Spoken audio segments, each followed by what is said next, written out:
Bismillahirrahmanirrahim. Assalamualaikum warahmatullahi wabarakatuh. Perkenalkan, nama saya Ananta Ulia Putri dengan NIM B1B1210020.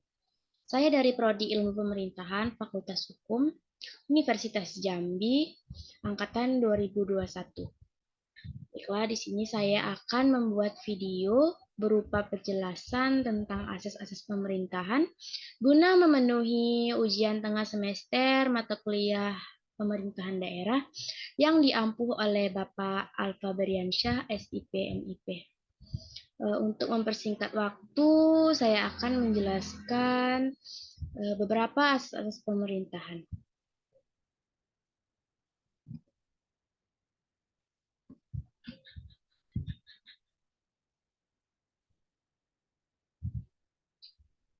Asas-asas pemerintahan daerah.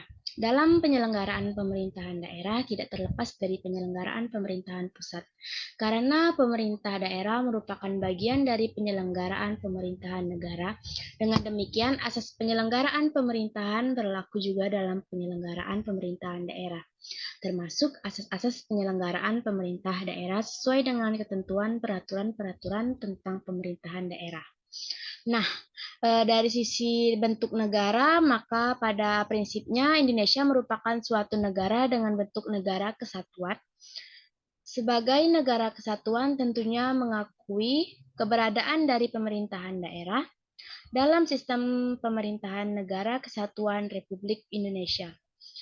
Keberadaan pemerintahan daerah semakin hari semakin dirasakan urgensinya dalam suatu pemerintahan negara, baik oleh pemerintah maupun oleh masyarakat daerah itu sendiri.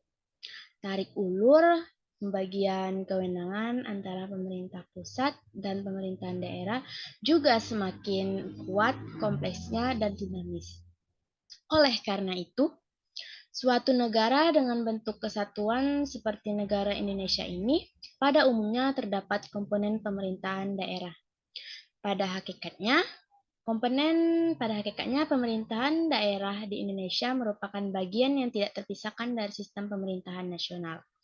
Hal ini disebabkan karena pemerintahan daerah merupakan subsistem dari sistem pemerintahan nasional, sehingga unsur pemerintahan nasional dengan unsur pemerintahan daerah merupakan satu kesatuan yang tidak terpisahkan oleh satu sama lainnya.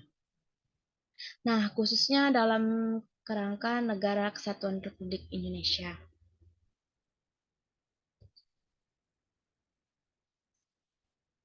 Selanjutnya, dalam penyelenggaraan pemerintahan daerah,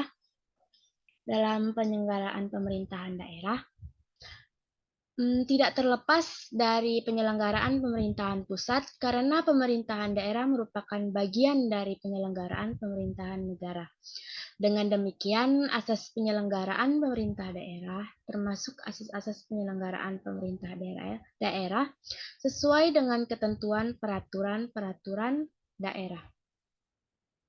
Nah, menurut Inu Kencana CPI menyebutkan asas adalah dasar pedoman atau suatu yang dianggap kebenarannya.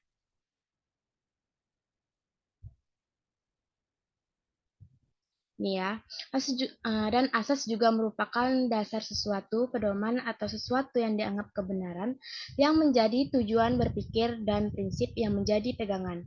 Penyelenggaraan pemerintahan daerah tidak terlepas dari penyelenggaraan pemerintahan pusat karena penyelenggaraan pemerintahan daerah merupakan bagian dari penyelenggaraan pemerintahan daerah.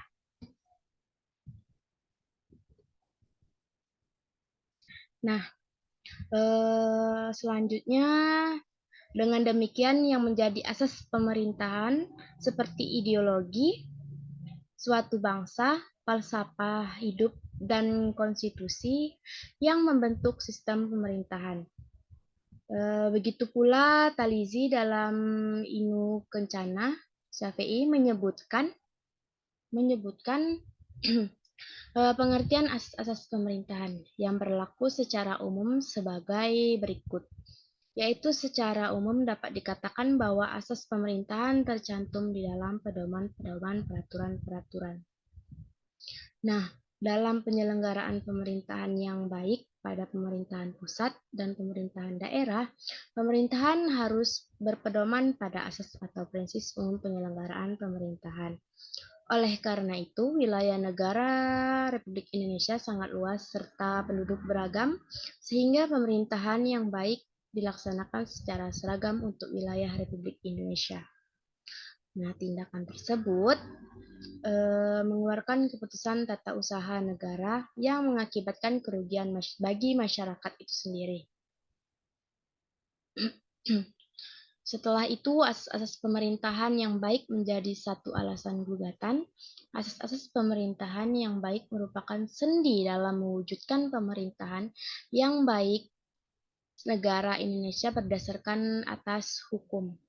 Oleh karena itu, setiap tindakan penyelenggaraan pemerintah berdasarkan atau berpedoman peraturan perundangan yang berlaku atau segala tindakan pemerintahan harus dapat dipertanggungjawabkan secara hukum. Prinsip dari asas ini prinsip dari asas ini dalam rumus peraturan yang diwujudkan dari cita-cita hukum. Nah, selanjutnya penyelenggaraan pemerintahan didasarkan atas asas musyawarah. Atas dasar musyawarah ya. Nah, kekeluargaan sebagai pedoman yang berakibatkan saling bantu-membantu. Di asas musyawarah ini, kita saling bantu-membantu. Selanjutnya, hmm, di sini juga kita saling menghormati, saling memberikan perlindungan dan melaksanakan kehidupan bernegara bersama-sama. Oleh karena itu, kedaulatan rakyat mempedomani bahwa kekuasaan tertinggi berada pada rakyat yang tidak diganggu-gugat oleh siapapun. Kedaulatan rakyat merupakan pencerminan dari prinsip-prinsip demokrasi dalam perwujudan kebebasan berpendapat, berbicara, dan berpartisipasi dalam pemerintahan dan sebagainya. Jadi di sini kita bebas dalam melakukan hal apapun karena yang paling tertinggi yaitu masyarakat, rakyat ataupun masyarakat. Demokrasi agar tidak menimbulkan sikap arogan, anarkis, dan penyalahgunaan wewenang diperlukan ketentuan peraturan perundang-undangan dan hukum dalam pelaksanaannya. Asas juga merupakan dasar sesuatu, pedoman atau sesuatu yang dianggap kebenaran yang menjadi tujuan berpikir dan berprinsip yang menjadi pegangan. Nah, selanjutnya penyelenggaraan pemerintah daerah tidak terlepas dari penyelenggaraan pemerintahan pusat karena pemerintahan daerah merupakan bagian dari penyelenggaraan pemerintahan negara. Itu tadi penjelasan singkat mengenai asas pemerintahan.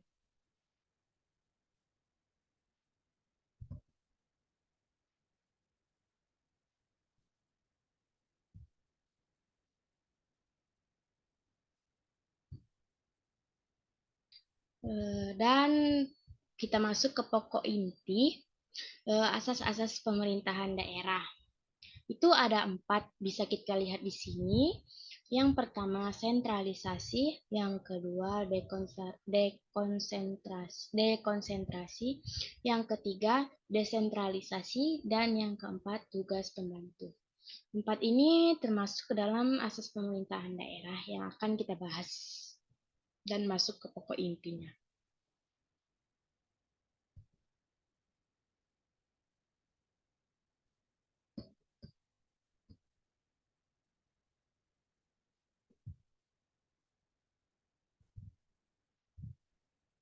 Nah, di sini yang pertama kita bahas yaitu asas sentralisasi. Kita lihat di sini pengertiannya, sentralisasi adalah memusatkan seluruh wewenang kepada sejumlah kecil manajer atau yang berada di posisi puncak pada suatu struktur organisasi. Sentralisasi banyak digunakan pada pemerintahan lama di Indonesia sebelum adanya otonomi daerah. Jadi asas sentralisasi ini digunakan sebelum adanya otonomi daerah. Itu pada zaman dulu lah kan. sebelum adanya otonomi daerah, sebelum adanya wewenang untuk mengatur daerahnya sendiri. Kita bahas tentang asas sentralisasi ya. Tadi itu pengertiannya secara khusus atau secara singkat. Jadi asas sentralisasi yang diterapkan di Indonesia ini mengakibatkan ketergantungan yang cukup tinggi terhadap pemerintahan daerah kepada pemerintahan pusat. Jadi asas ini bergantung kepada pemerintahan pusat, di mana semua kebijakan dari pemerintahan pusat harus diikuti dan dilaksanakan oleh pemerintahan daerah.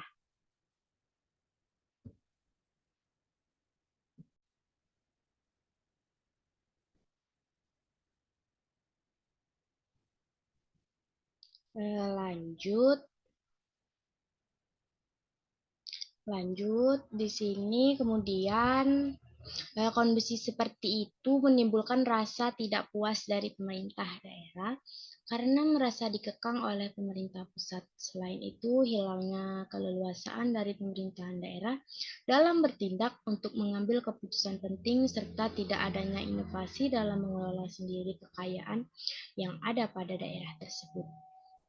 Oleh karena itu, daerah menuntut agar diberi hak dan kewenangan sendiri dalam mengatur pemerintahan dengan diberikan kewenangan yang bersifat luas, bertanggung jawab, dan nyata. Dengan kata lain, pelaksanaan dari otonomi daerah tersebut haruslah dibarengi dengan desentralisasi. Jadi asas sentralisasi ini hanya bergantung kepada pemerintahan pusat saja. Jadi pemerintahan daerah itu tidak leluasa ataupun tidak bebas dalam menjalankan peraturan-peraturan daerahnya karena sudah diatur oleh pemerintah pusat tersebut. Jadi tujuannya untuk memberikan serta meningkatkan kualitas dari pelayanan publik secara maksimal, secara demokratis dalam pengambilan keputusan publik. Jadi tuh tujuannya itu yaitu untuk pengambilan pengambil keputusan publik. Nah, menurut Ijazah tahun 1992, pada dasarnya desentralisasi terdiri dari desentralisasi administrasi, terus ada desentralisasi politik dan desentralisasi fiskal atau fiskal. Nah, ketiga desentralisasi ini mempunyai keterkaitan yang erat satu sama lain dan menjadi prasyarat untuk mencapai tujuan dalam mewujudkan kesejahteraan masyarakat. Yaitu ketiga desentralisasi, ada desentralisasi politik, terus desentralisasi fiskal. Itu tuh untuk meningkatkan ataupun mewujudkan kesejahteraan masyarakat. Salah satu kebijakan desentralisasi yang berpengaruh dalam meningkat dalam meningkatkan kesejahteraan masyarakat diukur dengan kinerja keuangan daerah yang termasuk dalam desentralisasi fiskal.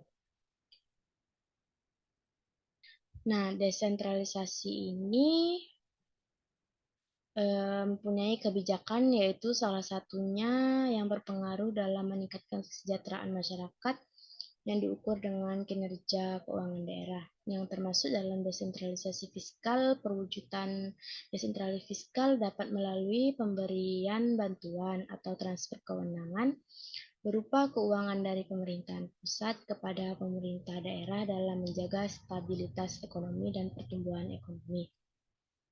Nah, berdasarkan Undang-Undang Republik Indonesia Nomor 23 Tahun 2014 tentang Pemerintahan Daerah, di mana dengan adanya otonomi daerah, pemerintahan daerah diharapkan mampu mempercepat dan meningkatkan kesejahteraan masyarakat di daerah masing-masing. Dalam undang-undang tersebut tidak tercantum secara jelas mengenai desentralisasi fiskal, namun komponen dana perimbangan adalah bentuk pelaksanaan dari desentralisasi fiskal itu sendiri. Nah, dana perimbangan tersebut merupakan inti dan salah satu sumber dari penerima daerah atau pendapatan daerah. Dengan adanya transfer kewenangan dari pusat ke daerah, Pemerintah daerah diharapkan mampu menjadi mandiri dengan menggali potensi daerah sendiri yang menjadi sumber penerimaan daerah serta mampu mengelola keuangan sendiri dalam menjalankan pemerintahannya. Terus selanjutnya pelimpahan wewenang ke pusat ke daerah, kita lihat ada anggaran pendapatan belanja atau biasa kita dengar dengan APBD yang sesuai dengan kebutuhan serta potensi masing-masing daerah. APBD merupakan tolak ukur dan bentuk pertanggungjawaban pemerintah dalam mengelola keuangan. APBD ini tanggung jawab pemerintah dalam mengelola keuangan. Salah satu tugas dari pemerintahan daerah. Dan berdasarkan Permendagri nomor 13 tahun 2006, di mana keuangan daerah dilaksanakan dan dikelola berdasarkan peraturan perundang-undangan, efisien, efektif, dan bertanggung jawab dengan memperhatikan dan mempertimbangkan asas peraturan, keadilan, dan manfaat untuk masyarakat. Perlunya analisis dengan indikator yang dapat mengukur kinerja keuangan daerah agar pengelolaan terhadap keuangan dapat memenuhi prinsip ekonomis, efektif, dan efisien. Pengukuran ini untuk melihat tingkat kemandirian suatu daerah, perolehan PAD yang diterima, serta peran penerima daerah atau biasa yang kita dengar yaitu PAD yang digunakan untuk memenuhi kebutuhan belanja daerah serta dalam bentuk pengeluaran yang digunakan untuk meningkatkan pelayanan publik. Itu tadi penjelasan asas sentralisasi. Jadi asas ini hanya bergantung atau mengharapkan dari pemerintahan pusat. Itu asas dari sentralisasi. Selanjutnya saya akan membahas asas desentralisasi. Asas desentralisasi ini suatu sistem penyelenggaraan pemerintah yang menganut sistem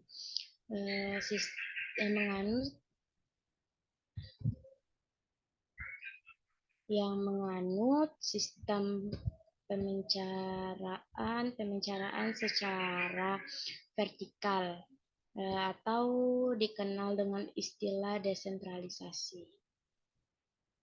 Nah,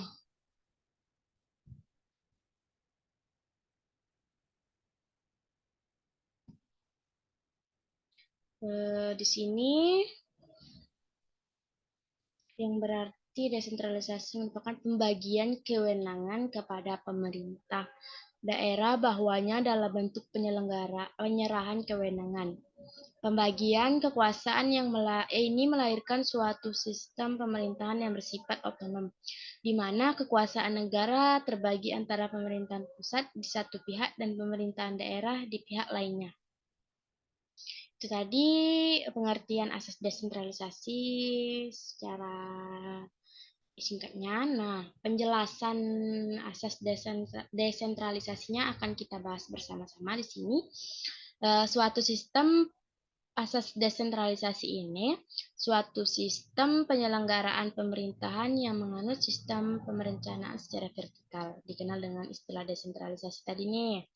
Nah, suatu pembagian dalam rangka penyerahan kewenangan otonom daerah berbeda pada tiap negara, termasuk Indonesia.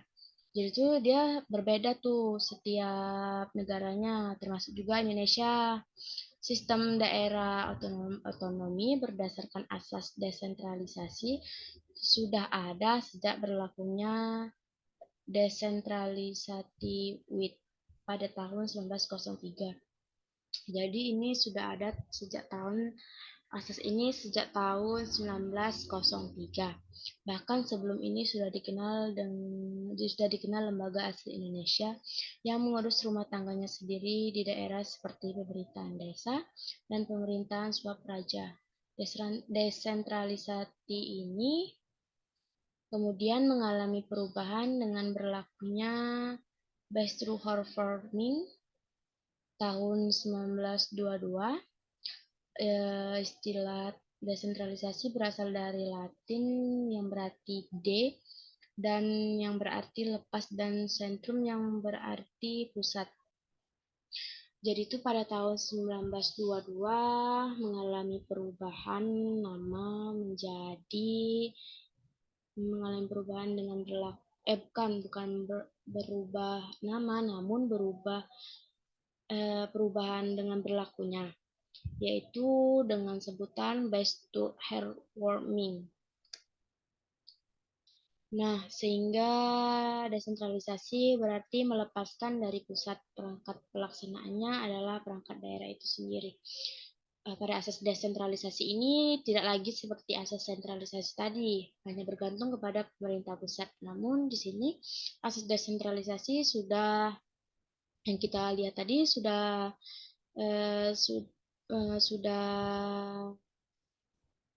pelaksanaannya sudah pemerintahan daerah itu sendiri. Terus desentralisasi yang dimaksud dalam hal ini adalah desentralisasi ketatanegaraan. Terus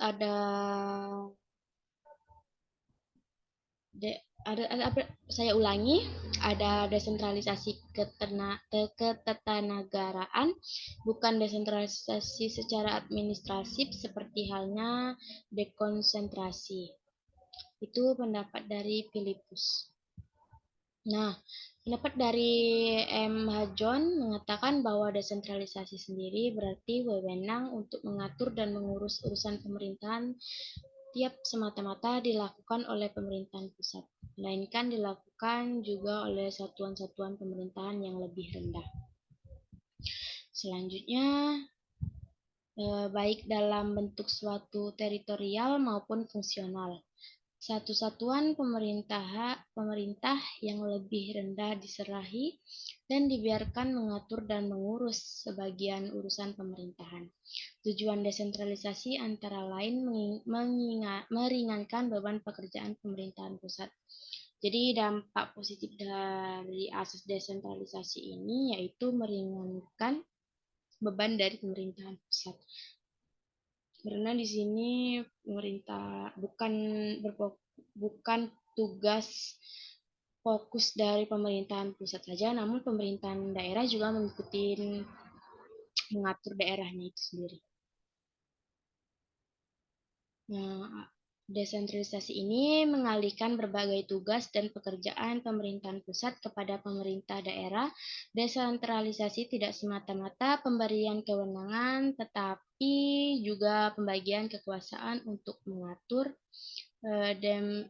dan mengurus penyelenggaraan pemerintahan negara atau pemerintahan pusat dan satuan-satuan pemerintahan di tingkat yang lebih rendah. Sistem desentralisasi mengandung maksud pengakuan penentu kebijakan pemerintah daerah yang berpotensi dan kemampuan daerah dengan melibatkan wakil rakyat di daerah dalam penyelenggaraan pemerintahan dan pembangunan suatu daerah. Ini menggunakan wakil daerah untuk membangun atau menyelenggarakan suatu pembangunan suatu daerah dengan melatih diri menggunakan hak yang seimbang dan kewenangan masyarakat dan demokratis.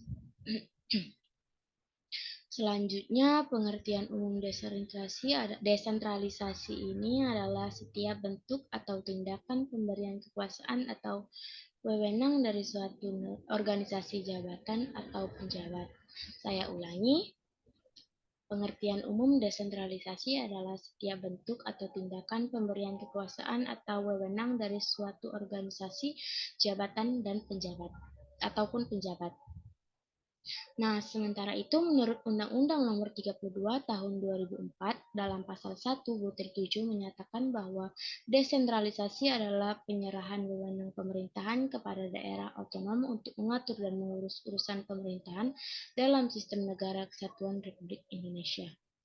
Jadi asas ini sudah saya jelaskan tadi. Bisa kita simpulkan bahwa asas ini berbeda dengan asas sentralisasi. Asas desentralisasi ini mengatur ataupun mengelola daerahnya itu sendiri. Jadi pemerintahan pusat memberikan kepada daerah untuk mengatur daerahnya itu sendiri. Itu tadi penjelasan tentang asas desentralisasi. Nah, dua asas sudah kita jelaskan ya. Yang pertama yaitu tadi ada asas sentralisasi dan yang kedua ini barusan asas desentralisasi.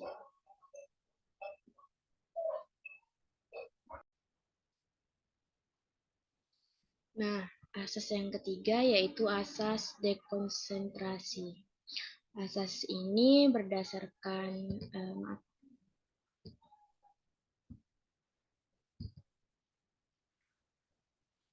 Nah, ini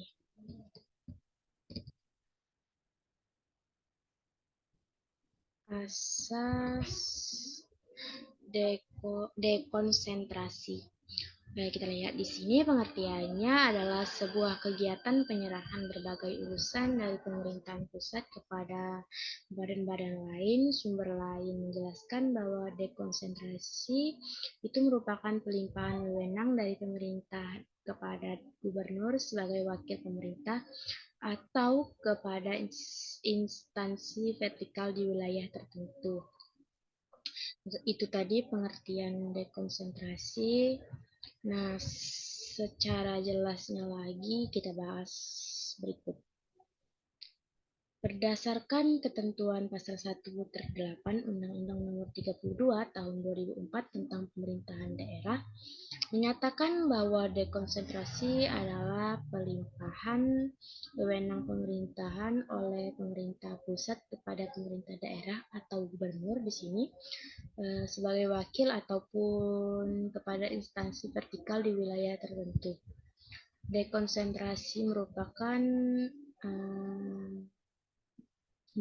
dekonsentrasi yakni pelimpahan wewenang dari perlengkapan negara di pusat kepada instansi bawahan untuk melaksanakan pekerjaan tertentu dalam penyelenggaraan pemerintah atau karena instansi bawahan melaksanakan kegiatan ataupun pekerjaan tertentu dalam penyelenggaraan pemerintah atau karena instansi bawahan melaksanakan tugas atau nama pemancaran kewenangan pusat kepada petugasnya yang tersebar di wilayah-wilayah untuk melaksanakan kebijakan pusat. Selanjutnya, pemerintahan pusat tidak kehilangan kewenangannya karena instansi bawahan melaksanakan tugas atau nama pemerintahan pusat. Dekonsentrasi merupakan salah satu jenis desentralisasi karena dekonsentrasi sudah pasti desentralisasi. Di sini saya sebutkan kembali bahwa dekonsentrasi sudah pasti desentralisasi. Tetapi desentralisasi bukan berarti dekonsentrasi. Karena dekonsentrasi sebenarnya merupakan kelanjutan dari organisasi pemerintah pusat. Ciri dekonsentrasi yaitu adalah bahwa para pegawai melaksanakan kewenangan tertentu atas namanya. Organ-organ pemerintahan pusat itu digunakan oleh para pegawai yang melaksanakan kewenangan secara mandiri atas nama dan penanggung-jawaban sendiri. Nah, meskipun para pegawai ini memiliki kemandirian dalam melaksanakan kewenangan, namun pada saat yang bersamaan, para pegawai ini harus bertanggung jawab dari segi kedinasan atau pertanggungjawaban kepegawaiannya.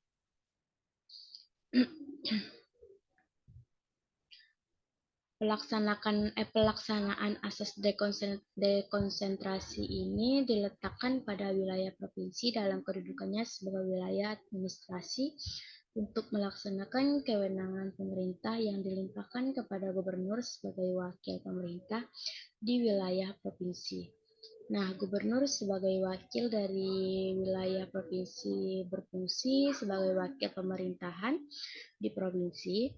Nah, gubernur juga sebagai kepala daerah provinsi yang berfungsi juga sebagai wakil pemerintah daerah. Jadi wakil dari kita sebagai rakyat yaitu gubernur yang sebagaimana juga wakil dari pemerintah daerah. Dalam pengertian untuk menjembati dan memperpendek rentang kendali pelaksanaan tugas dan fungsi pemerintahan termasuk dalam pembinaan dan pengawasan penyelenggaraan urusan pemerintah di daerah, kabupaten ataupun kota. Banyirmanan menguarakan bahwa meskipun dekonsentrasi ini memuat pemancaran kekuasaan, tetapi tidak disejajarkan dengan desentralisasi. Ini tidak disejajarkan oleh desentralisasi. Karena desentralisasi ini bersifat ketatanegaraan. Namun dekonsentrasi hanya berkaitan dengan penyelenggaraan administrasi negara. Oleh karena itu bersifat kepegawaian. Terus aspek ketatanegaraan dalam desentralisasi mengandung arti bahwa penyelenggaraan desentralisasi merupakan bagian dari organisasi negara. Menurut batasan atau rumusan asas dekonsentrasi ini dapat ditinjau dari beberapa segi, yaitu ditinjau dari segi pemberian wewenang, segi pembentukan pemerintahan daerah administratif, dan dari segi pembagian wilayah negara. Kalau tadi dilihat dari beberapa segi.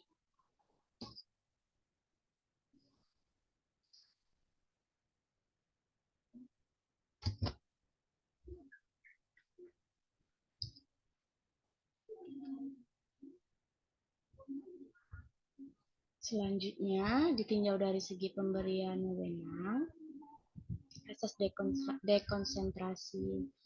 Dekonsentrasi adalah pemberian wewenang dari pemerintah pusat kepada gubernur sebagai wakil pemerintah dan perangkat pusat dan daerah untuk menyelenggarakan tugas-tugas atau wewenang-wewenang pusat yang berpendapat atau terdapat di daerah. Jika ditinjau dari segi pembentukan pemerintah administratif, asas dekonsentrasi berarti asas yang membentuk pemerintah daerah administratif di daerah untuk diberi tugas dan wewenang untuk menyelenggarakan urusan-urusan pemerintahan pusat yang terdapat di daerah yang bersangkutan.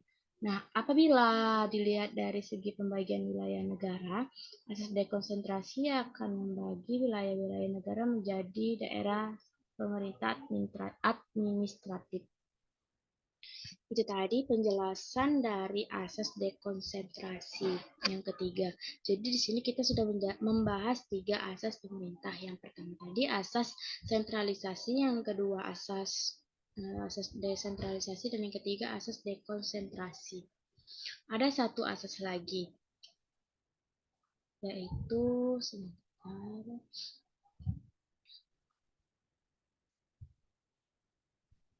Nah, ini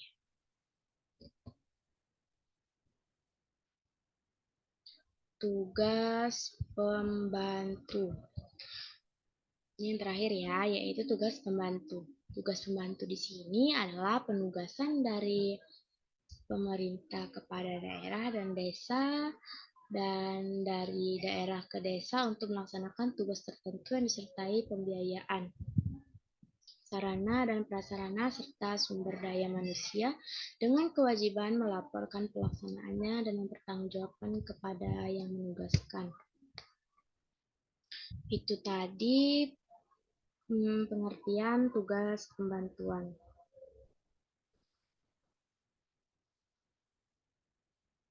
Nah, tugas pembantuan ini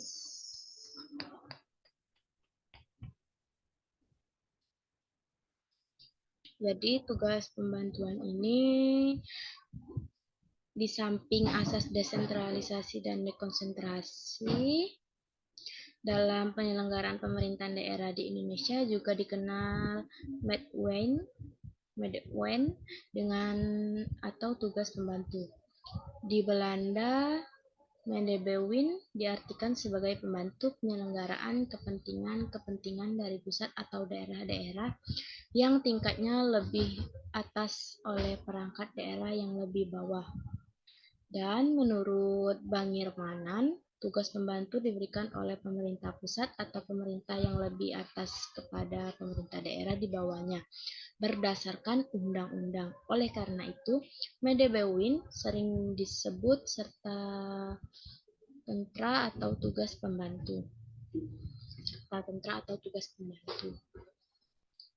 Nah, menurut Kusuman Sumahat, Maja mengartikan Menebewin atau Zelbestur sebagai pemberian kemungkinan dari pemerintah pusat atau pemerintah daerah yang lebih atas untuk meminta bantuan kepada pemerintah daerah atau pemerintah daerah yang tingkatnya lebih rendah agar menyelenggarakan tugas atau urusan rumah tangga dari daerah yang tingkatnya lebih atas tersebut. Daerah-daerah tersebut diberi tugas pembantu oleh pemerintah pusat yang disebut dengan Manebewin atau menjalankan peraturan-peraturan yang dibuat oleh yang lebih tinggi.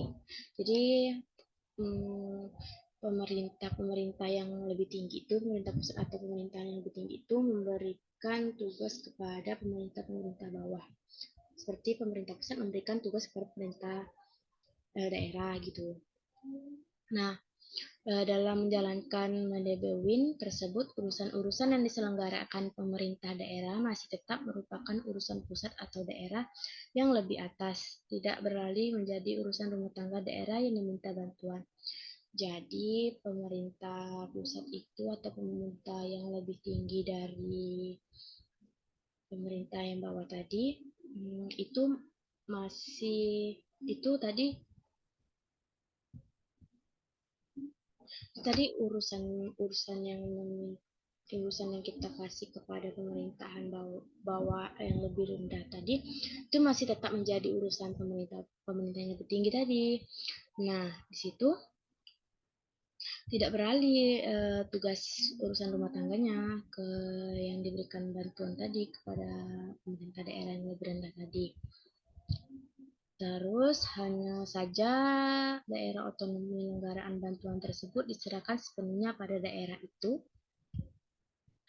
Oleh karena itu, hakikatnya urusan yang ditugas bantukan pada daerah otonom tersebut adalah urusan pusat atau pemerintah atasan yang menugaskan atau dalam sistem Medebewin anggarannya berasal dari APBN atau dari APBD. Pemerintah atasan yang memberi bantuan. Anggaran pusat ini lalu ditransfer langsung ke kas daerah. Nah, anggaran ini masuk ke rekening khusus yang pertanggungjawabannya terpisah dari APBD. Tingkatnya lebih atas tersebut. Daerah-daerah tersebut diberi tugas membantu oleh pemerintah pusat yang disebut Medebewin atau yang menjalankan peraturan dibuat oleh dewan yang lebih tinggi. Dalam menjalankan Medebewin tersebut, dalam menjalankan tugas Medebewin tersebut, urusan-urusan yang diselenggarakan pemerintah daerah masih tetap merupakan urusan pusat atau daerah yang lebih atas tadi, yang saya bilang tadi. Nah, tidak beralih menjadi urusan rumah tangga daerah yang diminta bantuan. Hanya saja daerah otonom menyelenggarakan bantuan tersebut diserahkan sepenuhnya pada daerah itu sendiri. Nah,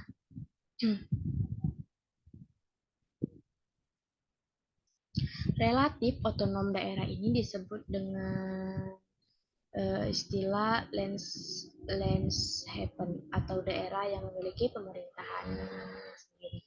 Kalau bahasa kita otonom. Daerah ini sebelumnya adalah negara merdeka, kemudian mengakui kedaulatan Belanda dengan kontrak panjang maupun kontrak pendek, agar daerah swapraja tersebut tetap sejalan dengan kebijakan pemerintah pusat, maka pemerintah Hindia Belanda minta raja atau sultan kepada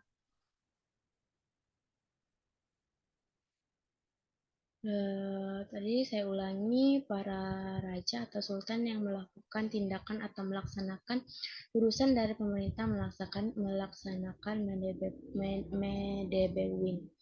Medebewin dilaksanakan oleh sultan atau raja yang bersangkutan, kemudian ia dipertanggungjawabkan pelaksanaan kepada pemerintah Hindia Belanda.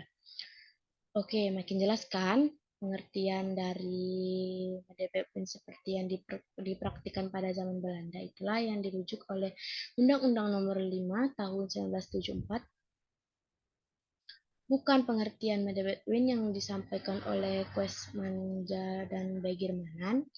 Nah, dalam Undang-Undang Zaman Orde Baru tersebut dirumuskan bahwa tugas pembantu adalah tugas untuk turut serta dalam melaksanakan urusan pemerintahan yang ditugaskan kepada pemerintah daerah oleh pemerintah atau pemerintah daerah tingkat atasnya dengan kewajiban untuk mempertanggungjawabkan kepada yang menugaskannya. Padahal menurut Kusumahat Madja, tugas pembantu itu dilakukan oleh dinas-dinas daerah, lalu dinas-dinas daerah mempertanggungjawabkan tugasnya kepada kepala daerah. Itulah sebabnya Bagirmanan mengatakan bahwa rumusan tugas pembantu karena adanya penugasan oleh pemerintah pusat atau pemerintah lebih atas dan ada pertanggungjawaban kepada yang memberi tugas. Jadi, karena tugas pembantuan pada dasarnya adalah melaksanakan kewenangan pemerintah pusat atau pemerintah atasnya, maka sumber biaya dari pemerintah yang memberikan penugasan untuk itu sumber biayanya berasal dari APBN ataupun APBD pemerintah daerah yang lebih tinggi. Kalimat yang lebih sederhana untuk menjelaskan tugas pembantu ini adalah satuan pemerintahan yang mempunyai kewenangan tertentu dapat menugaskan kepada pemerintah yang lebih bawah untuk melaksanakan sebagian kewenangan yang dimiliki tersebut. Misalnya, pemerintahan pusat sesuai dengan Undang-Undang 32 Tahun 2004 mempunyai kewenangan di bidang politik luar negeri, pertahanan, keamanan, justisi, keuangan dan moneter nasional, serta agama.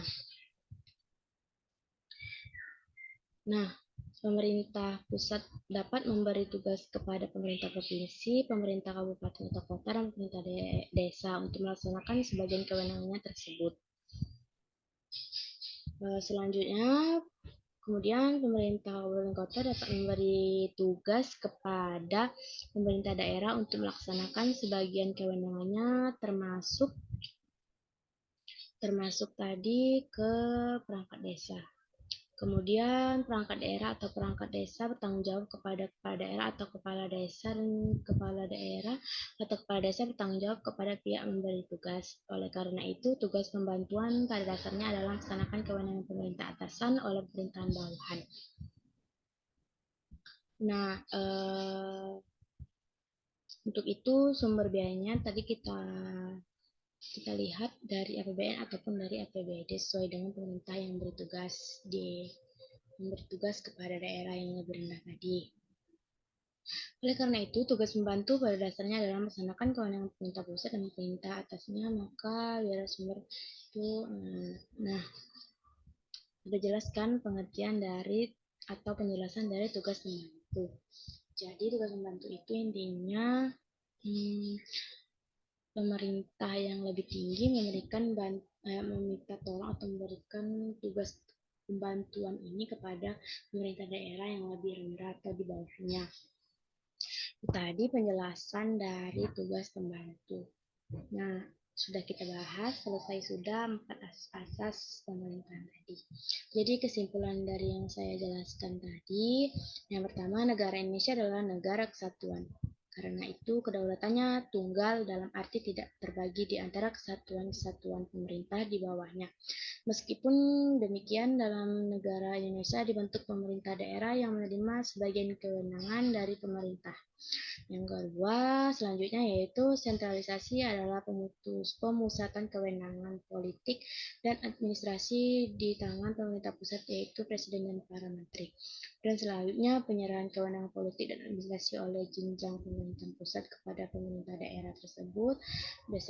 Daerah disebut desentralisasi atau devolusi. Nah, pelimpahan kewenangan administrasi oleh pemerintah pusat kepada penjabatnya di wilayah negara atau wilayah yang disebut dekonsentrasi tadi. Selanjutnya, suatu pemerintah daerah yang diberi limpahan kewenangan menurut asas dekonsentrasi ini tidak menimbulkan otonomi daerah, melainkan diberi limpahan kewenangan berdasarkan asas desentralisasi atau devolusi menyimpan otonomi daerah. Nah, yang terakhir, simpulan dari tugas pembantu. Tugas pembantu atau medebewin adalah pemberian tugas oleh pemerintah yang lebih tinggi tingkatnya tentang urusan yang menjadi kewenangan kepada suatu pemerintahan yang lebih rendah disertai anggarannya yang pelaksanaannya sepenuhnya kepada daerah yang diberi tugas. Wah, selesai sudah itu tadi penjelasan asas-asas pemerintah daerah. Semoga yang mendengar ataupun menyimak dapat menyerap ataupun dapat mengambil hal-hal yang bisa diambil ataupun hal-hal yang penting dan semoga bermanfaat. Maaf jika ada salah kata. Saya akhiri. Wassalamualaikum warahmatullahi wabarakatuh. Terima kasih.